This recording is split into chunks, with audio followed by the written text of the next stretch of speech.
September 11th, 1297. 5,000 English soldiers are crossing a bridge so narrow that only two men can walk side by side. Behind them, more are waiting. Ahead of them, the land opens into a meadow surrounded by marshland. They believe they are marching toward victory against a rabble of Scottish rebels. What they don't know is that every step forward is a step deeper into the most perfect killing ground ever designed by human patience. Within 2 hours, half of them will be dead, drowned in a river whose name they cannot even pronounce, butchered by men they called peasants, led by a knight without a title who is about to prove that sometimes the smallest army, in the right place, at the right time, becomes unstoppable. This is not a battle. This is an execution choreographed by geography itself. And once the trap closes, there will be no retreat, no negotiation, no mercy.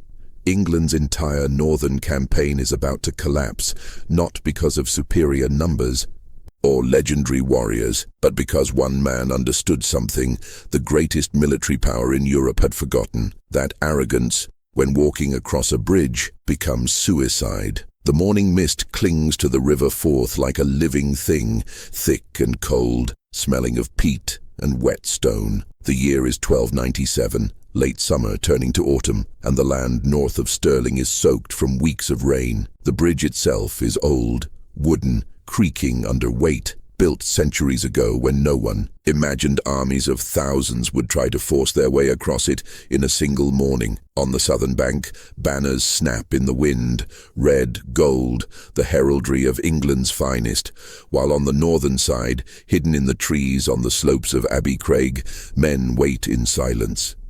They are not dressed in polished armor, they carry no family crests. Most of them have never seen a real battle. But they are here, and they are watching, and the only sound is the river below, indifferent and ancient, flowing as it has for 10,000 years, about to become the grave of a kingdom's pride. The man who designed this trap is not a prince. He is not a lord with vast estates or bloodlines traced back to Charlemagne. His name is William Wallace, and until a year ago most of Scotland had never heard of him. He is a younger son of a minor knight, a man with no inheritance, no army of retainers, no claim to political power. But he has something else, a mind that sees terrain the way a composer sees notes, and a rage so focused it has become clarity. The English call him an outlaw. The Scottish call him something else, a force of nature wrapped in the skin of a man who refuses to kneel. He has spent months burning garrisons, ambushing supply columns, killing English officials in their beds. And now, standing on the high ground above Stirling Bridge, he is about to orchestrate the most brutal reversal in medieval warfare. This is not a man history will forget. This is the man history will bend around, the one whose name will be screamed in defiance for 700 years, the architect of England's first true nightmare in Scotland. Across the river, the army gathering is not just an army, it is a statement of inevitability, led by John de Warenne, Earl of Surrey, and Hugh de Cressingham, the King's treasurer in Scotland. This force represents everything England has become: wealthy, professional, armoured in steel that costs more than a Scottish village earns in a decade. There are knights who have fought in Wales, in Gascony, men who have seen castles fall and kings surrender. There are longbowmen from the Welsh marches, infantry from the northern shires, and a certainty so absolute it has made them careless. They are here to crush a rebellion led by nobodies, to restore order, to remind Scotland that resistance is not bravery, it is suicide. De Cressingham, a man so fat he needs help mounting his horse, has been bleeding Scotland dry with taxes, and he wants this over quickly. De Warenne, old and tired, wants to return to his estates in England. Neither of them believes Wallace is a threat. Neither of them has scouted the ground properly. And neither of them understands that, on this day, confidence will be the sharpest blade turned against them. Estruturou narrativa épica mantendo tensão e fluxo contínuo. Estou no caminho certo. Preciso continuar com parágrafos longos, mantendo o fluxo narrativo sem quebras abruptas. Vou agora para a primeira promessa de catástrofe, e depois voltar no tempo para dar o contexto histórico, sempre mantendo a tensão. Primeira promessa de catástrofe. What happens in the next 3 hours will determine whether Scotland exists as anything more than England's northern province. If Wallace loses, the rebellion dies with him. Every man who followed him will be hanged, their families stripped of land, their names erased. But if the English lose, if 5,000 of the king's soldiers are slaughtered by farmers and outlaws on a bridge they should never have crossed, then the myth of English invincibility shatters. The psychological shockwave will reach London, Paris, Rome. It will prove that Edward Longshanks, Hammer of the Scots, conqueror of Wales, can bleed. And when empires bleed, the world watches. This is not just a battle. This is the moment a nation decides whether it will bow or burn everything trying to stand. To understand why thousands of men are about to die on a wooden bridge in central Scotland, you have to go back 11 years to the moment Scotland's world collapsed. In 1286, King Alexander III died in a riding accident, his neck broken on a coastal path in the dark. He left no adult heirs, only a granddaughter, Margaret, a 3-year-old girl living in Norway. Scotland, which had been stable, prosperous, independent, suddenly had no king and 13 nobles claiming the throne. Civil war loomed. In desperation, the Scottish nobility did something that seemed reasonable at the time, but would prove catastrophic. They asked England's king, Edward I, to arbitrate. Edward, called Longshanks for his height, called the Hammer of the Scots for what he would become, agreed to help, but demanded a price. He wanted Scotland to acknowledge him as its overlord. The nobles, terrified of tearing their kingdom apart, agreed. And then Margaret died on the voyage to Scotland.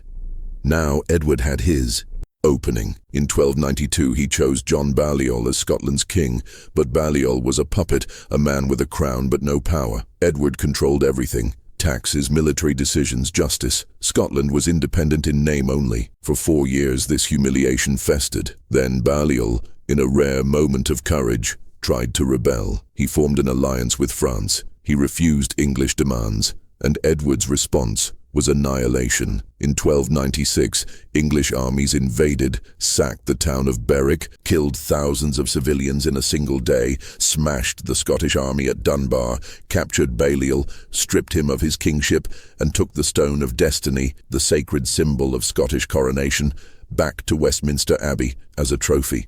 The message was clear: Scotland is over. Resistance is pointless. But Edward underestimated something fundamental about the people he was trying to crush, because while the great lords bent the knee, while the nobles swore oaths of loyalty to save their lands in the forests and the hills, men who had nothing left to lose began to gather. And one of those men was William Wallace. Wallace was not born to lead armies. He was the second son of a minor knight, meaning he would inherit nothing, own nothing, matter to no one in the calculus of medieval power. But in 1297, after English soldiers killed someone close to him, accounts vary on who, but the rage was real. Wallace began killing back. He attacked garrisons. He burned supply depots. He killed English officials in ambushes so sudden they didn't have time to draw swords. And men started following him, not because he promised them land or titles, but because he promised them something more valuable: the chance to make England hurt. By the summer of 1297, Wallace's rebellion had grown from a dozen outlaws to thousands, and the English occupation was unraveling. Edward I was in France,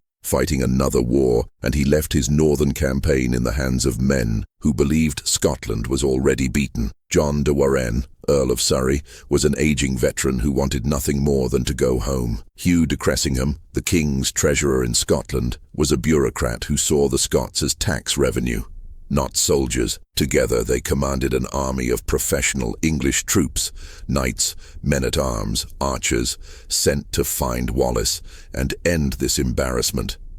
They marched north to Stirling, where Wallace's forces were reported to be gathering, and There, at the narrowest crossing of the River Forth, on a bridge barely wide enough for two men to walk abreast, the two armies came face to face. For the English soldiers crossing that bridge, this is not a war of conquest. It is a police action, a clean-up operation against criminals who refuse to accept that their country no longer exists. They are not here to prove anything. They are here to restore order, collect taxes, hang rebels, and go home.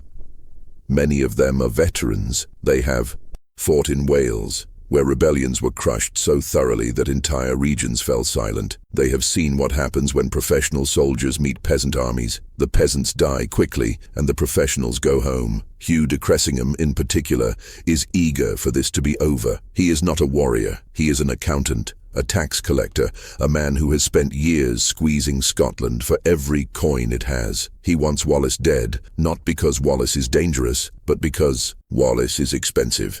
Every day this rebellion continues is a day the king's revenue bleeds away. He has been pressuring de Warenne to attack immediately, to not waste time on reconnaissance or caution. They are thieves and beggars, Cressingham says. Why do we hesitate? And de Warenne, old and tired, agrees. The order is given. Cross the bridge, form up on the other side, crush the rebels before nightfall. But on the northern bank, among the men waiting in the trees, the motivation is something else entirely. These are not professional soldiers. They are farmers, craftsmen, younger sons with no inheritance, men who have watched their country be dismantled piece by piece. They have seen English soldiers take their food, burn their homes, hang their neighbors for refusing to swear oaths to a foreign king. They have nothing left to lose and everything to prove, and they are led by a man who has convinced them that the English are not invincible. They are just arrogant. Wallace has been drilling them for weeks,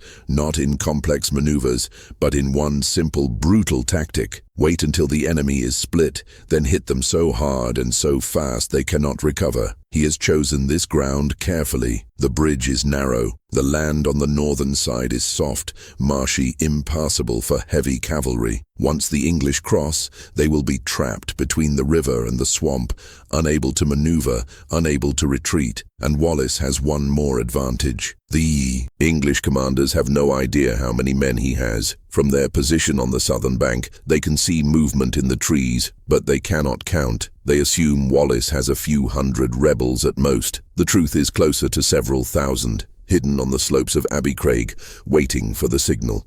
This is the largest English army sent into Scotland since the invasion of 1296.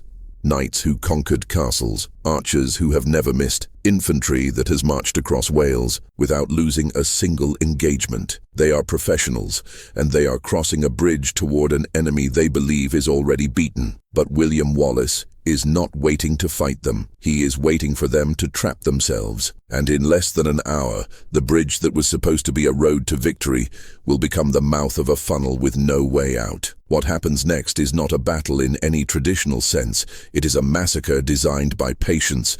And when it begins, the screaming will not stop until the river runs red. The morning is still cool when the English begin to cross. De Warenne, nervous despite himself, has sent scouts ahead, but they report nothing unusual. Just trees, hills, the river. Wallace's men are there somewhere, but they are not moving. The crossing begins slowly. The bridge can only hold a few men at a time, and it creaks under the weight of armored soldiers. Knights cross first, their war horses stepping carefully on the wooden planks, then men-at-arms, then infantry. It takes time, hours. The army is splitting itself in half, with part of it on the northern bank, forming up in the meadow, and part of it still waiting on the southern side. Hugh de Cressingham is already across, shouting orders, impatient. John de Warenne is still on the southern bank, watching. And up on Abbeycraig, Wallace is counting. He is not watching the men who have crossed. He is watching the men still waiting.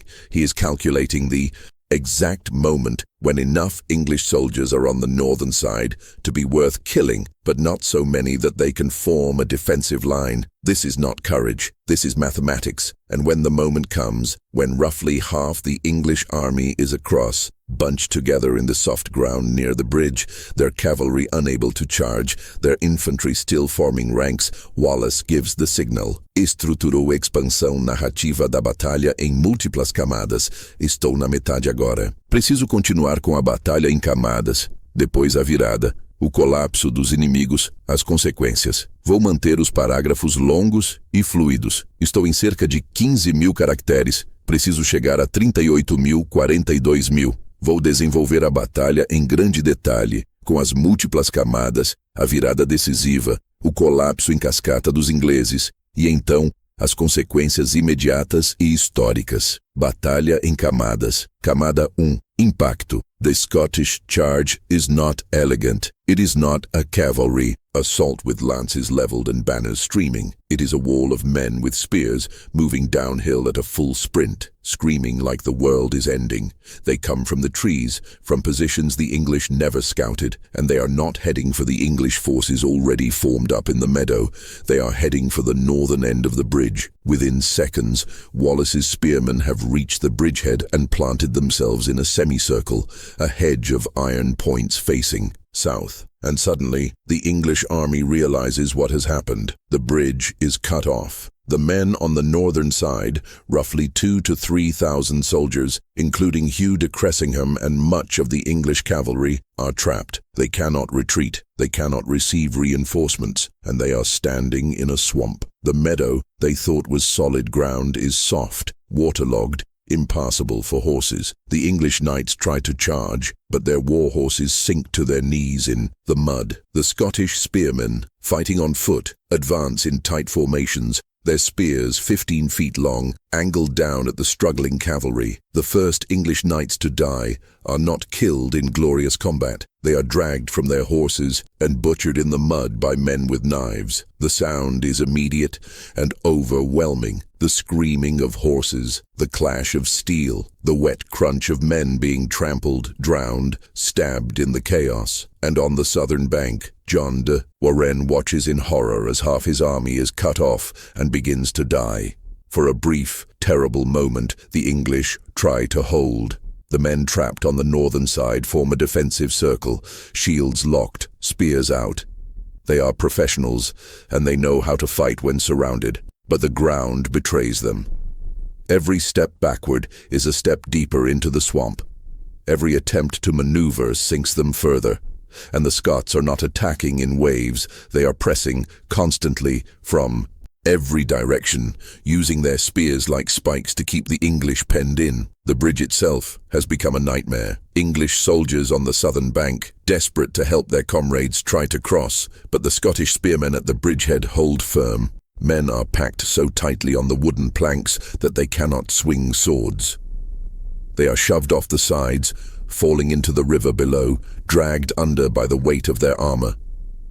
The water is not deep, but it is fast and cold, and men in full mail do not float. Those who try to swim are speared from the banks. Those who try to climb back onto the bridge are pushed down again. The river begins to fill with bodies, bloated, face down, carried slowly downstream, and still the killing continues. Hugh de Cressingham, the king's treasurer, tries to rally the cavalry. He is shouting orders, waving his sword, but his horse is stuck in the mud, and the Scottish spearmen are closing in. He is surrounded, unhorsed, and within seconds he is dead, hacked apart by men who have spent years paying his taxes. Later the Scots will skin his corpse and make strips of leather from his hide, a message written in flesh to every English official who thought Scotland could be bled dry without consequence. Panic is not a single moment, it is a contagion, spreading soldier to soldier, and once it starts it cannot be stopped. The first English soldiers to break are not cowards,